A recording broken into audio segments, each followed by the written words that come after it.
Olá! Toda criança, todo ser humano precisa de orientações.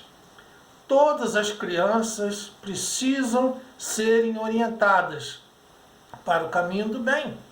Todos nós precisamos disso. Porém, ao decorrer dos anos, existe uma coisa que chama-se amadurecimento.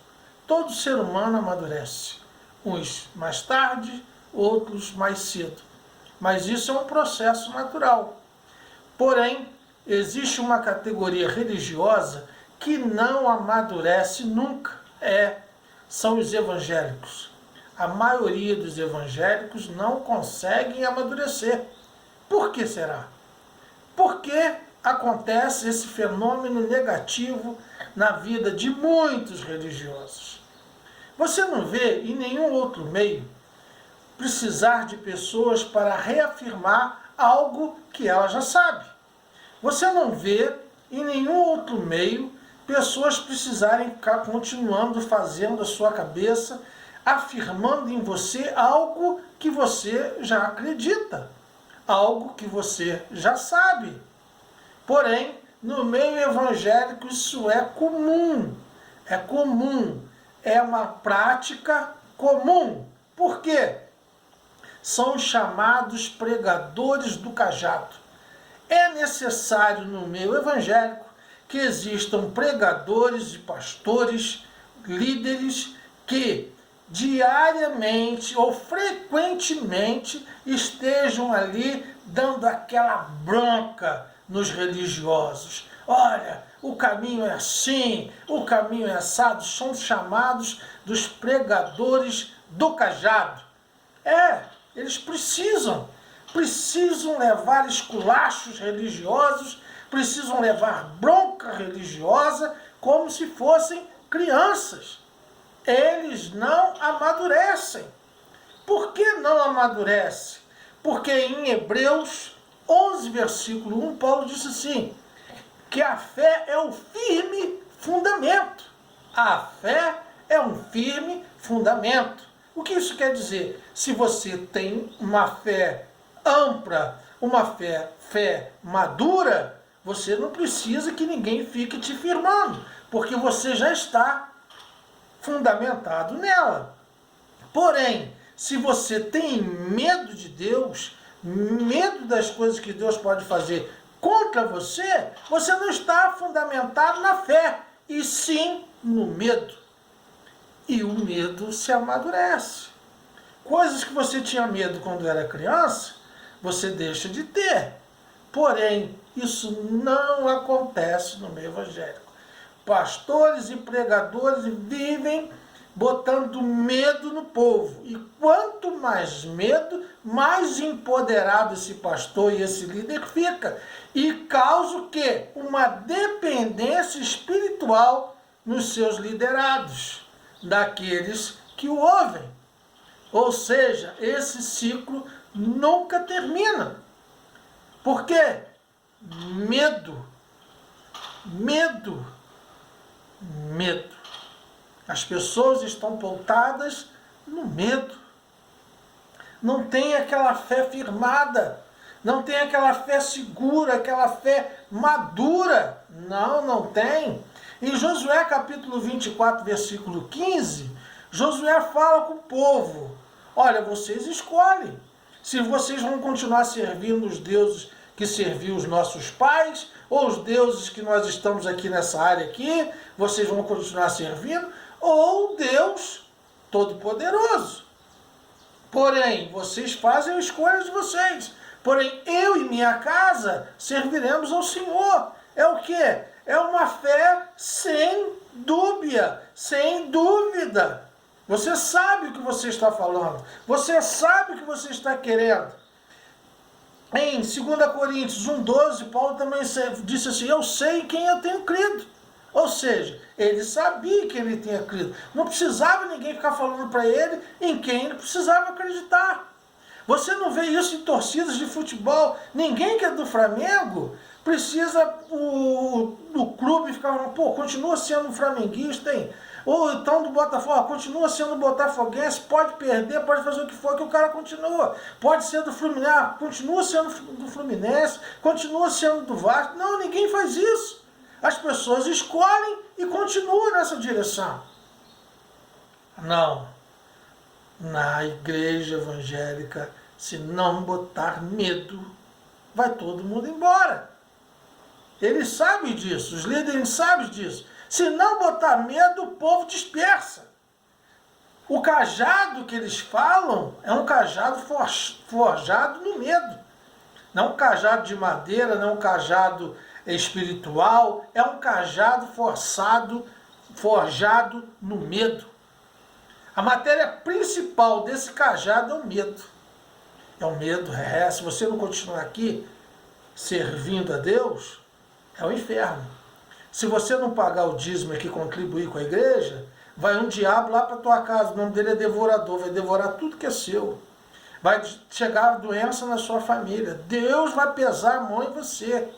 Cria um medo tão grande de Deus que você não tem que ficar, senão Deus vai me arrebentar, vai acabar com a minha vida. E isso é um relacionamento saudável?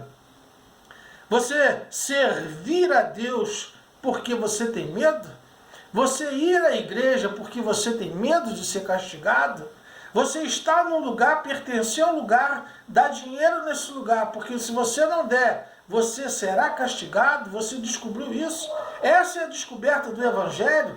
Descobrir que se você não entrar em determinadas regras e situações, você será castigado. É essa libertação que Jesus trouxe para mim e para a sua vida, como está lá em João 8,32, e conhecereis a verdade, e a verdade vos libertará. Você chama isso de libertação? Você chama de libertação o pastor do cajado falar que você não pode ir numa praia? Ou se você for, você tem que ir de roupa social pagando o maior mico da sua vida? É assim que você se sente livre? Você se sente livre com um pastor ou um líder religioso falando como você deve proceder, porque você não sabe como deve proceder, você não sabe que você precisa ser bom, ético, que você precisa lutar contra as maldades da sua mente, do seu coração, que você precisa se tornar um homem e uma mulher melhor. Você não sabe disso? Precisa de alguém te falar que você precisa andar por um caminho reto? Que Jesus falou, eu sou o caminho, a verdade e a vida. Se você está em Jesus, você está no caminho, você não precisa mudar. Você precisa mudar para estar no caminho. Quando você está no caminho, você já está certo, não precisa mudar para outro caminho. Você não sabe disso? Será que não? Será que é necessário um adulto ficar te orientando como se você fosse uma criança? Você é uma criança espiritual? Você precisa que alguém te dê a mão para te conduzir, porque senão você erra o caminho? Se Jesus apontou para ele, eu sou o caminho. Se você estiver em mim e eu em você, está tudo certo. Mas não, você precisa de um intermediário. Você precisa de um atravessador espiritual. Você não consagra a sua vida, você não é uma pessoa de oração, mas aí tem um cara lá que é. Tem um cara lá que a oração dele vale muito mais que a sua. Aí o que você faz? Você paga dízimo na igreja dele, pertence à igreja dele, ele ora por você e pela sua família. É assim que você acredita que dá certo?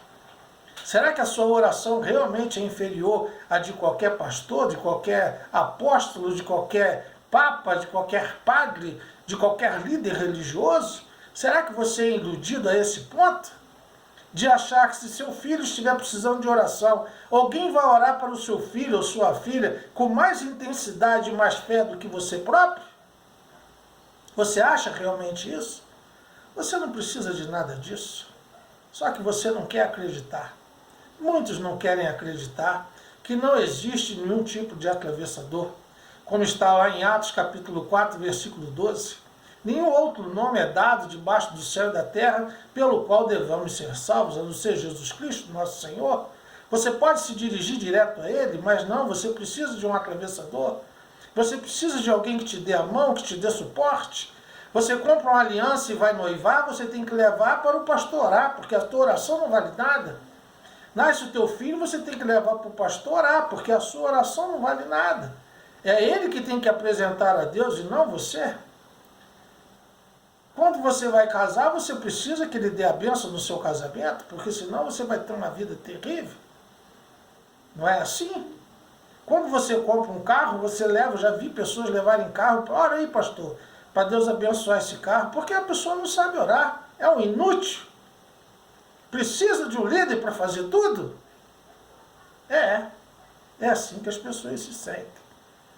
Botaram isso na cabeça das pessoas, essa dependência espiritual, que se não levar pancada, não gritar no ouvido dela dia e noite que ela está errada, que ela tem que se consertar, ela acha que não vai ser salva.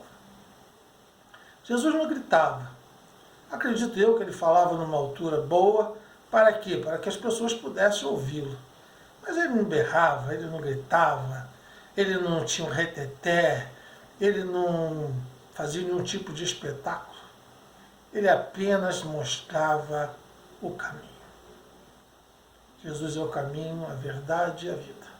Quem crê nele, quem confia nele, quem tem um relacionamento com ele, encontrou o caminho da salvação.